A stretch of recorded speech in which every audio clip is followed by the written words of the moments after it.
घरोघरी मातीच्या चुली या मालिकेच्या 1 ऑक्टोबरच्या भागामध्ये मनोहर नावाच्या माणसाचं सगळं भांडं फुटलेलं असतं आणि आता तो पूर्णपणे वटणीवरती येतो आणि माफी मागायला लागतो. मला माफ करा, मी खोटं बोललो. यावरती मग आता इकडे सौमित्र सांगायला लागतो, तुम्हाला कुणी सांगितलं खोटं बोलायला? यावरती तो म्हणतो, मला ना एक कॉल आला होता आणि त्यांनी मला सांगितलं की हे असं असं बोलायचं, तर मी तुला 10,000 देईन. आधी मला ते सगळं खोटं वाटलं, पण नंतर माझ्या अकाउंटला 10,000 रुपये जमा झाले आणि मग त्यावेळेला एक खोटं बोलण्याचे 10,000 मिळतायत, तर नक्कीच याच्या पुढे मला अजून पैसे मिळतील असं मला विचार वाटला आणि या लालचेपोटी मी आता खोटं बोललो. माझा काही याच्याशी संबंध नाहीये. यावरती मग सौमित्र म्हणतो, मला एक गोष्ट सांगा, तुम्हाला हे खोटं बोलायला कोणी सांगितलं? यावरती तो म्हणतो, मी म्हटलं ना तुम्हाला की मला हे माहित नाही कुणी सांगितलं ते. म्हणजे कुणाचा फोन आला होता मला खरंच काही माहित नाहीये. फक्त फोन आला होता इतकंच माहिती आहे आणि आता मला पैसे आले. मी नाही त्या व्यक्तीला ओळखत, हां, पण एका बाईचा आवाज होता हे मात्र नक्की. असं म्हटल्यावरती मग आता इकडे सांगायला लागतो सौमित्र, की या केसची पुढची कारवाई करण्यासाठी किंवा या केसची पुढची इन्व्हेस्टिगेशन करण्यासाठी मला ऐश्वर्या यांना आता विटनेस बॉक्समध्ये बोलवायचंय. ऐश्वर्याला विटनेस बॉक्समध्ये बोलवण्याचा विषय काढल्यावरती इकडे ऐश्वर्याचे वकील आता चिडतात आणि ते सांगायला लागतात, तो माणूस म्हटला की एका बाईचा आवाज आता त्याला आला. एका बाईचा आवाज आला म्हणजे त्या बाई ऐश्वर्या रणदिवे होत्या असं काही सिद्ध होत नाहीये ना. यावरती ऐश्वर्या रणदिवेचा याच्याशी काही संबंधच नाहीये असं आता वकील साहेब बोलायला लागतात. ज्या वेळेला वकील साहेब हे सगळं बोलत असतात आणि त्याच वेळेला इकडे आता सौमित्र म्हणतो, मुळातच या सगळ्यामध्ये आता मी म्हटलंच नाहीये की ऐश्वर्या रणदिवे यांचा काही यासोबत संबंध आहे. पण जर का मला असं वाटतंय की हे हे आता वकील साहेबच जर या सगळ्याचा संबंध ऐश्वर्या रणदिवेशी जोडत असतील, तर त्याला मी नाही ना काही करू शकत. यावरती मग मात्र आता धर्माधिकारी वकील म्हणायला लागतात, नाही नाही, मी कशाला संबंध जोडेन, मला फक्त इतकंच सांगायचं आहे की ऐश्वर्या रणदिवे यांचा काही संबंध नाही. यावरती ऋषिक इकडे सौमित्र सांगायला लागतो, ठीक आहे, मी म्हणतच नाहीये की यांचा संबंध आहे, पण मला एकदम इन्व्हेस्टिगेशन करण्यासाठी ऐश्वर्या रणदिवे यांना आता विटनेस बॉक्समध्ये बोलवण्याची परवानगी मिळावी असं तो म्हणायला लागतो. असं म्हटल्यावरती मग ऐश्वर्याला विटनेस बॉक्समध्ये बोलवलं जातं. ज्या वेळेला ऐश्वर्याला विटनेस बॉक्समध्ये बोलवलं जातं आणि त्यावेळेला मग आता ऐश्वर्याला प्रश्न विचारण्याची परवानगी कोर्टाकडून सौमित्राने घेतलेली असते आणि कोर्ट परवानगी देतं. सौमित्र थँक्यू म्हणतो आणि त्यानंतर ऐश्वर्याला विटनेस बॉक्समध्ये बोलवलं जातं. ऐश्वर्याला बेसिक प्रश्न विचारण्यासाठी आता इकडे बोलवल्यावरती सौमित्र सांगायला लागतो, मला तुम्ही सगळ्यात पहिले सांगा की या माणसाला तुम्ही ओळखता का? यावरती ऐश्वर्या सांगायला लागते, मी का या माणसाला ओळखीन? या माणसाचा आणि माझा म्हणजे याच्या आधी कधी संबंधच आलेला नाहीये. मला माहित नाहीये की कोण आहे हा माणूस. यावरती मग आता इकडे सौमित्र म्हणतो, ठीक आहे, तुम्ही या माणसाला तर ओळखत नाहीये, पण या बाईंना तरी ओळखता का? असं म्हणत तो आता जानकीकडे बोट दाखवतो. यावरती ती सांगते, हो, हिला मी ओळखते. बरं, हे सगळं चालू असताना सुमित्रा जी नवस बोलण्यासाठी गेलेली असते ती आता परत येते. ज्या वेळेला सुमित्रा परत येते तेव्हा आता ती सांगते, जानकी, अगं कुठे आहात तुम्ही सगळेजण? यावरती आजी येते आणि सगळेजण कोर्टामध्ये गेलेले आहेत. आज कोर्टाची तारीख आहे ना, त्यासाठी सगळेजण कोर्टामध्ये गेलेले आहेत असं म्हणायला लागते. बरं, त्याच वेळेला मग आता सुमित्रा सांगायला लागते, अच्छा, सगळे कोर्टात गेले, तर मग आता त्यावरती आजी म्हणते, हो, आता काही जानकी वाचणार नाहीये. यावरती मग सुमित्रा चिडते आणि आई, तुझं काय चाललंय? तू का या सगळ्यामध्ये सारखं सारखं पुन्हा पुन्हा पुन्हा पुन्हा जानकीच्या जीवावरती उठलेस? मला खरंच कळत नाहीये की तू असं का वागतेस? असं म्हटल्यावरती आजी म्हणते, अगं, मी असं काहीही वागत नाहीये. मला जे काही वाटलं ना तेच मी तुला सांगण्याचा प्रयत्न करते. अगं, म्हणजे मुळातच बघ ना, जानकीची आई तर अजून काही सापडलेली नाहीये.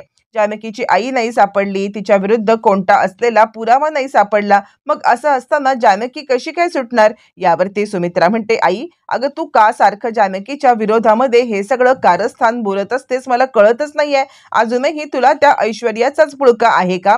यावरती आजी म्हणते, अगं, तसं नाहीच आहे, पण जानकीने जे काही केलंय ते ती भोगणारच ना. यावरती सुमित्रा म्हणते, हे बघ, मी देवी आईकडे प्रार्थना करून आलेली आहे.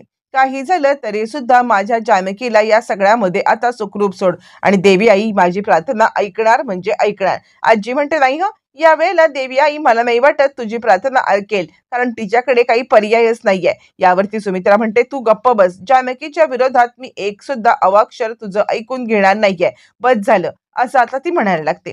बरं, इकडे तोपर्यंत मग आता सौमित्राने ऐश्वर्याची उलट तपासणी चालू केलेली असते आणि कोण आहेत या तुमच्या कोणी लागतात का, असं जानकीकडे बघत ती विचारतो तो. यावरती ऐश्वर्या सांगायला लागते, हो म्हणजे काही दुर्दैवानी ही माझ्या नवऱ्याची वहिनी, म्हणजे हिचा दीर हा माझा नवरा. असं म्हटल्यावर ती मग आता इकडे सौमित्र सांगायला लागतो, काय सारंग का? यावरती आता इकडे ती म्हणते, हो आणि तुम्ही सुद्धा तुम्हाला काहीच माहिती नसल्यासारखं का बरं या सगळ्यामध्ये हे असं बोलताय? यावरती सौमित्र म्हणतो, मी विचारलेल्या प्रश्नांची फक्त आता तुम्ही उत्तर द्या. यावरती ऐश्वर्या म्हणते, तुम्हाला सगळं माहितीये, मग तेच प्रश्न आता का विचारताय? यावरती सौमित्र म्हणतो, कळेल मी ज्या वेळेला शेवटी येईल ना त्यावेळेला तुम्हाला कळेल की हे प्रश्न का विचारले जात आहेत. असं म्हटल्यावर ती पुन्हा एकदा धर्माधिकारी वकील आता ऑब्जेक्शन घेतात आणि त्यावेळेला इकडे आता सौमित्र विचारत असतो, मला सांगा की तुम्ही कुठे राहताय? यावरती ऐश्वर्या म्हणते, काय संबंध काय याचा?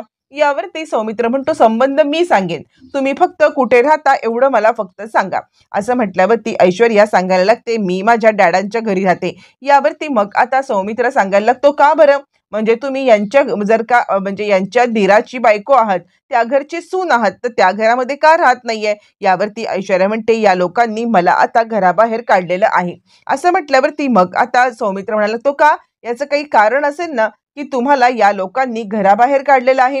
असं म्हटल्यावर ती मग आता पुन्हा धर्माधिकारी वकील ऑब्जेक्शन घेतात आणि ऑब्जेक्शन मिलॉर्ड, याचा इथे काहीही संबंध नाहीये. माझ्या अशिराला उगाचच या सगळ्यामध्ये आता अडकवलं जाते आणि उगाचच माझ्या अशिराला या सगळ्यामध्ये आता नको ते प्रश्न विचारण्यात येत आहेत. यावरती सौमित्र म्हणतो, बिलकुल नाही, मी नको ते प्रश्न विचारतच नाहीये. या केसची संदर्भामध्ये जे काही आहे ना तेवढंच विचारण्याचा मी प्रयत्न करतोय आणि तुम्हाला ते पुढे कळेलच. यावरती मग आता धर्माधिकारी वकील साहेबांना सांगायला लागतात, बघा म्हणजे या केसची संदर्भात असलेले प्रश्न विचारले तर गोष्ट ठीक आहे, पण हे सगळं काय चाललंय मला खरंच कळत नाहीये. म्हणजे ऐश्वर्या आया कुठे राहतात, त्यांचा याच्या घराशी काय संबंध आहे हे विचारण्याची काही गरज नाहीये, असं आता ते म्हणायला लागतात.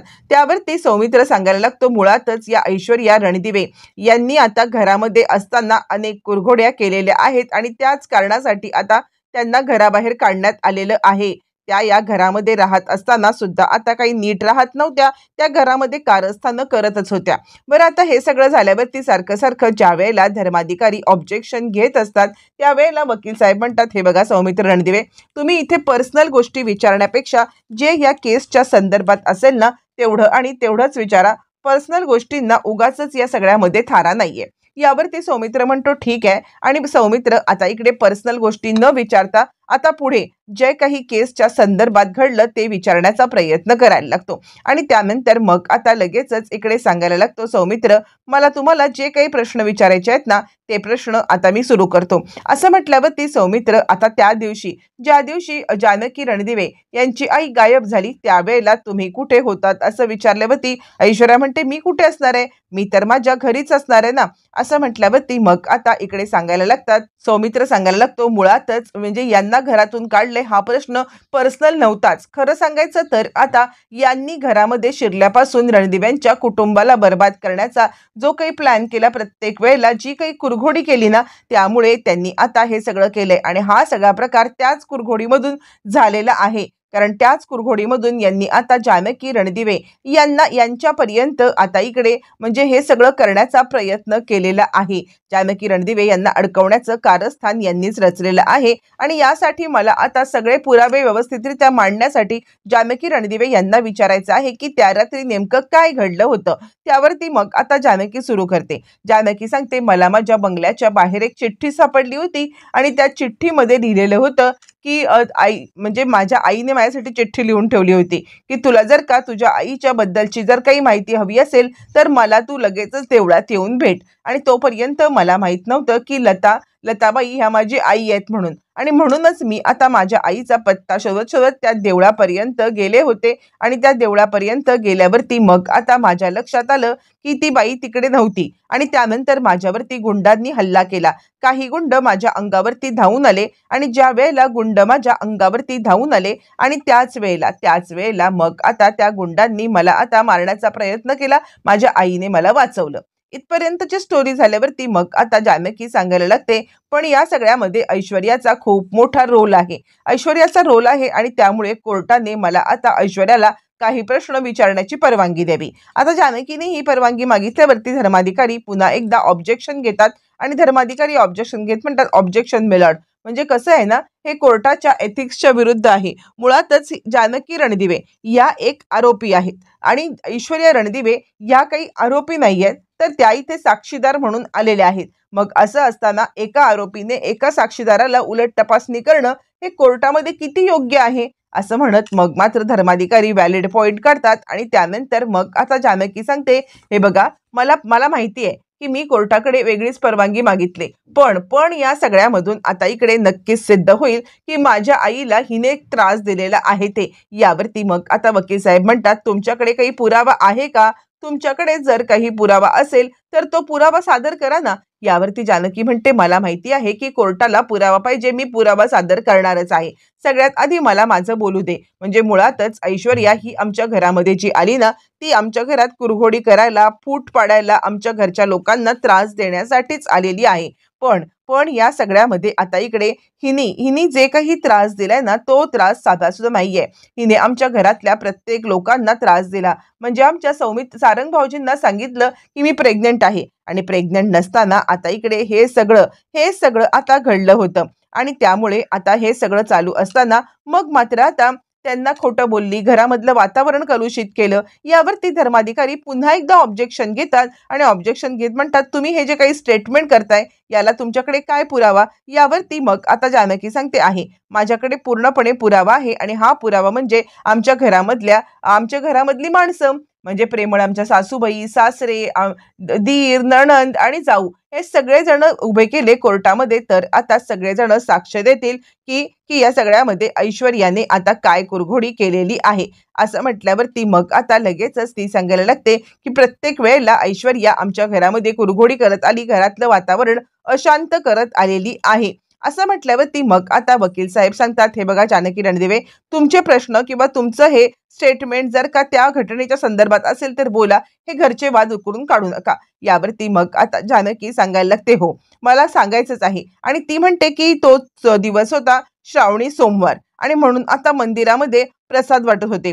त्यावेळेला मी माझ्या आईच्या इथे गेले, गुंडांपासून आईने मला वाचवलं आणि त्यानंतर गुंडांपासून वाचवल्यानंतर मग आता मी माझ्या आईच्या कुशीमध्ये रडत होते आणि तेच वेळेला मला कळलं होतं की आता माझी आई ही जिवंत आहे. आणि माझी आई जिवंत आहे म्हटल्यावरती मी तिच्या मांडीवरती डोकं ठेवलं. पण त्याच वेळेला ऐश्वर्या आमचा पाठलाग करत होती आणि आमचा पाठलाग करत ऐश्वर्याने म्हणजे ज्या वेळेला प्रसादाचे पोहे आई मला खाऊ घालत होती आणि त्याच वेळेला हिने या सगळ्यामध्ये आता त्याच्यामध्ये भांगेचं काहीतरी मिसळलं होतं. असं म्हटल्यावरती आता इकडे मग आता ऐश्वर्या म्हणायला लागते, नाही, मी काही नव्हतं केलं. यावरती आता इकडे जानकी म्हणते, खोटं बोलतेस तू. आता पोह्यामध्ये टाकलं होतंस ते म्हणजे भांगेचं औषध. यावरती ऐश्वर्या म्हणते, मी हे सगळं काही केलं नव्हतं, कारण त्या दिवशी तिकडे पोहे नव्हते, शिरा होता. यावरती जानकी म्हणते, झालं, तिच्याच तोंडून कबूल केलेलं आहे ना की त्या दिवशी तिथे पोहे नव्हते तर शिरा होता,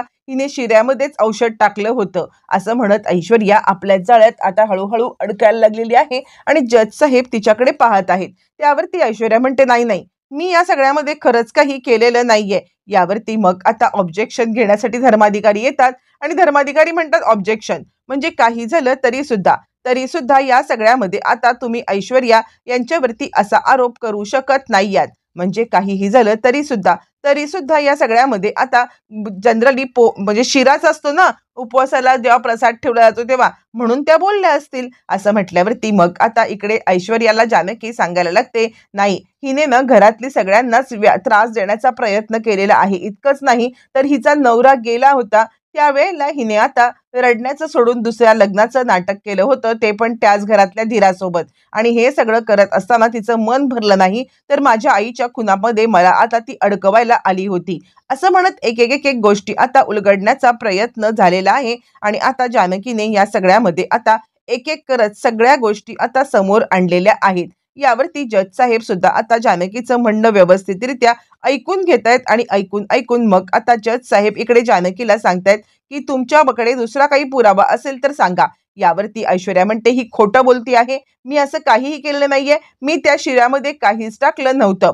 पण ऐश्वर्या हे बोलून चुकलेली असते की पोहे नाहीत शिरा. तर जानकी म्हणते, तू मला सांग की तुला कसं कळलं पोहे नाहीत शिरा येते. धर्माधिकारी पुन्हा म्हणतात, अहो जनरली शिराच असतो ना प्रसाद म्हणून, म्हणूनच त्या असं बोलल्यात. यावरती मग आता सौमित्र म्हणतो, मला अजून सुद्धा आता इकडे काही गोष्टी मांडायच्या आहेत. त्यावरती जानकी सांगते, त्या शिऱ्यामध्ये काहीतरी टाकलं होतं, मी बेशुद्ध झाले, मी झोपले आणि मग माझ्या आईला या ऐश्वर्याने किडनॅप करून गेलेली आहे. माझी आई या ऐश्वर्याला किडनॅप करून गेली आणि म्हणजे माझ्या आईला हिने किडनॅप केलं आणि कुठे टाकलंय हे मला माहित नाहीये. माझी आई जिवंत आहे नाहीये मला खरंच काही माहित नाहीये. यावरती धर्माधिकारी म्हणतात, माझ्या आशिलावरती हे असले घाणेरडे आरोप करणं सगळ्यात पहिलं बंद करा.